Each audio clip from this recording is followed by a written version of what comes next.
ಶ್ರೀ ಗುರುಭ್ಯೋ ನಮಃ. ಹರಿ ಓಂ. ಕರಾರವಿಂದೇನ ಪದಾರವಿಂದಂ ಮುಖಾರವಿಂದೇ ವಿನಿವೇಶಯಂತಂ ವಟಸ್ಯ ಪತ್ರಸ್ಯ ಪುಟೇಶಯಾನಂ ಬಲಂ ಮುಕುಂದಂ ಮನಸಾ ಸ್ಮರಾಮಿ. ಮುಂದೆ ಬರುವ ಅತ್ಯಂತ ಶ್ರೇಷ್ಠವಾದ ಒಂದು ದಿನಗಳು ಯಾವುದು ಅಂತ ಹೇಳಿದರೆ ಕಾರ್ತಿಕ ಮಾಸದ ಏಕಾದಶಿ ಹಾಗೂ ದ್ವಾದಶಿ. ಇದೇ 1ನೇ ತಾರೀಕು ಏಕಾದಶಿ ಇದೆ. ಬರುವ ನವೆಂಬರ್ 2ನೇ ತಾರೀಕು ಭಾನುವಾರ ಒಂದು ವಿಶೇಷವಾದ ಕಾರ್ತಿಕರಾದ ದಾಮೋದರನ ವಿವಾಹ ಮಹೋತ್ಸವ. ಒಂದು ಒಳ್ಳೆಯ ಮುಹೂರ್ತ ಅಂತ ಹೇಳಿದ್ರೆ ಅದೇ ಉತ್ಥಾನ ದ್ವಾದಶಿ. ಇದೇ ಕಾರ್ತಿಕ ಮಾಸದ ದ್ವಾದಶಿಯ ತಿಥಿ ನಮಗೆಲ್ಲರಿಗೂ ಕೂಡ ಶ್ರೇಷ್ಠವಾದದ್ದು. ಅದು ಹರಿಯ ದಿನ ಏಕಾದಶಿ. ಏಕಾದಶಿಯ ವೃತ, ದ್ವಾದಶಿಯ ಒಂದು ಕಾರ್ತಿಕರಾದ ದಾಮೋದರನ ಪೂಜೆಯನ್ನು ನಾವು ಮಾಡಿದರೆ ಭಗವಂತ ನಮ್ಮ ಕುಟುಂಬಕ್ಕೆ, ನಮಗೆ ಎಲ್ಲ ರೀತಿಯಿಂದಲೂ ಕೂಡ ಅನುಗ್ರಹವನ್ನು ಮಾಡ್ತಾ ಇದ್ದಾನೆ. ಕಾರ್ತಿಕ ಮಾಸದಲ್ಲಿ ಪರಮಾತ್ಮನ ಪೂಜೆಗೆ ವಿಶೇಷವಾಗಿ ತುಳಸಿಯಿಂದ ಪೂಜೆ ಮಾಡಬೇಕ್ರಿ. ಏಕತಃ ಸರ್ವತೀರ್ಥಾನಿ ಸರ್ವದಾನಾನಿ ಚೈತತಾ. ಎಲ್ಲ ತೀರ್ಥಕ್ಷೇತ್ರಗಳಿಗೆ ಹೋಗಿ ಏನು ಫಲ ಬರಬೇಕೋ, ಎಲ್ಲ ದಾನ ಕೊಟ್ಟ ಫಲ ಏನು ಬರಬೇಕೋ ಅದು ಏಕತ್ರ ಅಂತಂದರೆ ಏಕಾದಶಿ ಮಾಡಿ ದ್ವಾದಶಿಯ ದಿವಸ ತುಳಸಿಯ ವಿವಾಹವನ್ನು ಮಾಡಿದರೆ ಎಲ್ಲ ಪುಣ್ಯ ಏಕತ್ರ ಬರ್ತದ್ರಿ. ಈ ಕಾರಣಕ್ಕಾಗಿ ಕಾರ್ತಿಕ ಮಾಸದ ಒಂದು ವಿಶೇಷವಾದ ತುಳಸಿಯ ಪೂಜೆ ಬಹಳ ವಿಶೇಷವಾದದ್ದು, ಅಕ್ಷಯಪ್ರದವಾದದ್ದು, ಧರ್ಮವಂತವಾದದ್ದು. ಈ ನಮ್ಮ ಪರಂಪರೆ ಹೇಗಿದೆ ಅಂತ ಹೇಳಿದರೆ ಶ್ರೇಷ್ಠವಾದ ಒಂದು ಪ್ರಾಚೀನ ಪದ್ಧತಿ. ತುಳಸಿಯ ಗಿಡದ ಪೂಜೆ ಮಾಡಿದರೆ ನಮಗಳ ಉದ್ಧಾರವಾಗುತ್ತದೆ. ಆ ಕಾರಣಕ್ಕಾಗಿ ಕಾರ್ತಿಕ ಮಾಸದಲ್ಲಿ ಈ ತುಳಸಿ ವಿವಾಹವನ್ನು ಅವಶ್ಯವಾಗಿ ನಾವು ಮಾಡಿಕೊಳ್ಳಬೇಕು. ತುಳಸಿ ವನದ ದರ್ಶನ. ತುಳಸಿಯ ದರ್ಶನದಿಂದ ಪಿತೃಗಳ ಶಾಪ, ಸ್ತ್ರೀ ಶಾಪ, ಗೋಹತ್ಯ, ಬಾಲಹತ್ಯ, ಬ್ರಹ್ಮಹತ್ಯ ಇವೆಲ್ಲ ದೋಷಗಳು ಹೋಗಬೇಕಾದರೆ ತುಳಸಿಯ ದರ್ಶನದಿಂದ ಎಲ್ಲ ಪಾಪಗಳ ಪರಿಹಾರ ಆಗ್ತದೆ. ಆದ್ದರಿಂದ ತುಳಸಿಯ ಮಹತ್ವ ಬಹಳ ದೊಡ್ಡದು. ತುಳಸಿ ಇದ್ದಲ್ಲಿ ಪರಮಾತ್ಮನೂ ಇರ್ತಾನ, ಹಾಗೂ ಎಲ್ಲ ದೇವತೆಗಳ ಸನ್ನಿಧಾನ ತುಳಸಿಯಲ್ಲಿ ಇರುತ್ತದೆ. ಅಂಥ ತುಳಸಿ ದಳವನ್ನು ನಾವು ಸೇವನೆ ಮಾಡಿದರೆ ನಾನಾ ರೋಗದ ಪರಿಹಾರ ಆಗ್ತದ್ರಿ.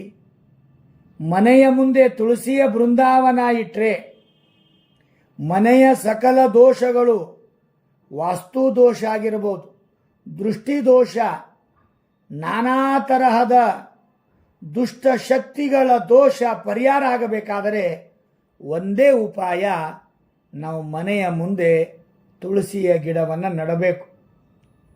ಅದಕ್ಕಾಗಿ ತುಳಸಿಯ ಮಹತ್ವ ಬಹಳ ದೊಡ್ಡದು.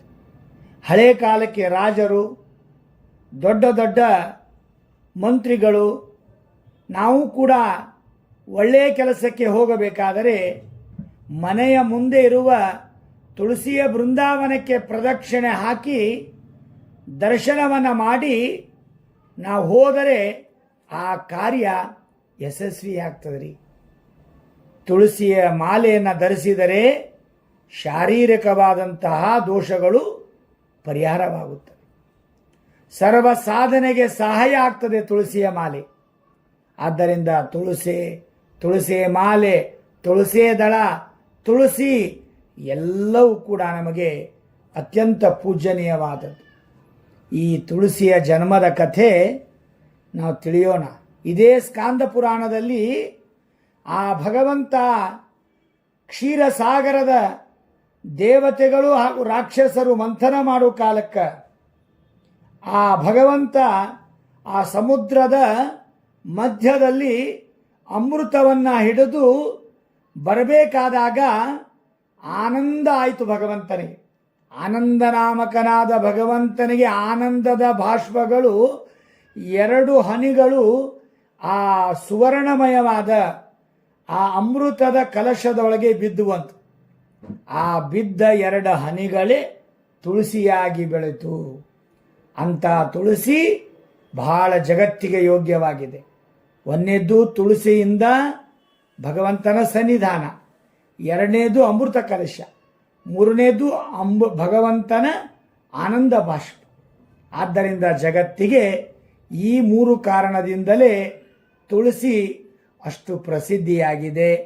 ತುಳಸಿಯ ದೇವಿಯನ್ನು ನಾವು ಪೂಜೆ ಮಾಡಿದರೆ ನಮ್ಗೆ ಒಳ್ಳೆ ಫಲ ಸಿಗ್ತದೆ. ಇಂಥ ವರ ಕೊಟ್ಟವರು ಭಗವಂತನೇ. ಆ ಭಗವಂತ ಹೇಳಿದ್ದಾನೆ, ನೀನು ಎಲ್ಲ ಮನೆಗಳ ಮುಂದಿರು, ನಿನ್ನನ್ನು ಯಾರು ಆರಾಧನೆ ಮಾಡ್ತಾರೆ, ನಿನ್ನ ಮುಖಾಂತರವಾಗಿ ನನ್ನನ್ನು ಆರಾಧನೆ ಯಾರು ಮಾಡ್ತಾರೆ ಅವರೆಲ್ಲರಿಗೂ ಕೂಡ ಮಂಗಳ ಆಗ್ತದೆ, ಒಳ್ಳೆಯದಾಗ್ತದೆ ಅಂತ ಈ ರೀತಿಯಾಗಿ ಭಗವಂತ ಹೇಳಿದ್ದಾನೆ. ಹಳೆ ಕಾಲಕ್ಕೆ ಪ್ರಜಾಪತಿ ಮತ್ತು ರೂಪವತಿ ರಾಜ ಮತ್ತು ಹೆಂಡತಿ ಆ ತುಳಸಿಯ ಪೂಜೆಯನ್ನು ಮಾಡಿದ್ದರಿಂದ ತಮ್ಮ ಮನುಷ್ಯ ಜನ್ಮವನ್ನು ಸಾರ್ಥಕವನ್ನಾಗಿ ಮಾಡಿಕೊಂಡ್ರು ಅಂಥೇಳಿ ನಾವು ಕಥೆಯನ್ನು ನಾವು ಕೇಳಿದ್ದೇವೆ. ತುಳಸಿ ಎಷ್ಟು ಪ್ರಿಯವಾದದ್ದು ಇನ್ಯಾವುದೂ ಇಲ್ಲ. ಯಾವ ಪತ್ರವೂ ಇಲ್ಲ, ಯಾವ ಹೂಗಳೂ ಇಲ್ಲ. ಎಲ್ಲ ಹೂಗಳನ್ನು ಏರಿಸಿದರು, ಎಲ್ಲ ಪತ್ರಗಳನ್ನು ದೇವರಿಗೆ ಏರಿಸಿದರೂ ಕೂಡ ತುಳಸಿಯನ್ನು ಇಟ್ಟರೆ ಮಾತ್ರ ಪೂಜೆ. ಎಲ್ಲ ಇದ್ದು ತುಳಸಿ ಇಲ್ಲದ ಪೂಜೆ ವಲ್ಲನೋ ಹರಿಕೊಳ್ಳನೋ. ದಾಸರಾಯರು ಹೇಳ್ತಾ ಇದ್ದಾರೆ, ಒಂದು ದಳ ತುಳಸಿ ದಳ ಇಂದಿರಾರಮನೆಗೆ ಅರ್ಪಣ ಅಂದರೆ ಸ್ವಾಮಿ ಅನುಗ್ರಹ ಮಾಡ್ತಾ ಇದ್ದಾನೆ. ಆದ್ದರಿಂದ ಬ್ರಹ್ಮದೇವರು ಹೇಳಿದಾಗೆ ತುಳಸಿ ಎಲ್ಲ ಪೂಜೆಗಳಿಗೆ ತುಳಸಿ ಇದ್ದರೆ ಮಾತ್ರ ಪೂಜೆ. ಹಾಗೆ ನಮ್ಮ ತುಳಸಿಯ ಒಂದು ಪೂಜೆ ನಾವು ಮಾಡಿದರೆ, ತುಳಸಿಯ ಮದುವೆಯನ್ನು ಮಾಡಿದರೆ ನಮಗೂ ಕೂಡ ನಮ್ಮ ಮನೆತನ, ನಮ್ಮ ಕುಟುಂಬಕ್ಕೆ ಎಲ್ಲರಿಗೂ ಭಗವಂತ ಅನುಗ್ರಹ ಮಾಡ್ತಾ ಇದ್ದಾನೆ. ಇದೊಂದು ತುಳಸಿಯ ಋತ. ನವಮಿಯಿಂದ ಆರಂಭ ಮಾಡಿಕೊಂಡು ದ್ವಾದಶಿಯ ಪರ್ಯಂತರವಾಗಿ ತುಳಸಿಯ ವಿವಾಹವನ್ನು ಕೂಡ ಶಾಸ್ತ್ರದಲ್ಲಿ ಆಚರಣೆ ಮಾಡಿ ಅಂತ ಹೇಳಿದ್ದಾರೆ. ಆದ್ದರಿಂದ ಕೆಲವು ಜನ ತುಳಸಿಯನ್ನು ಕಿವಿಯ ಮೇಲೆ ಹಾಕೊಂಡಿರ್ತಾರೆ.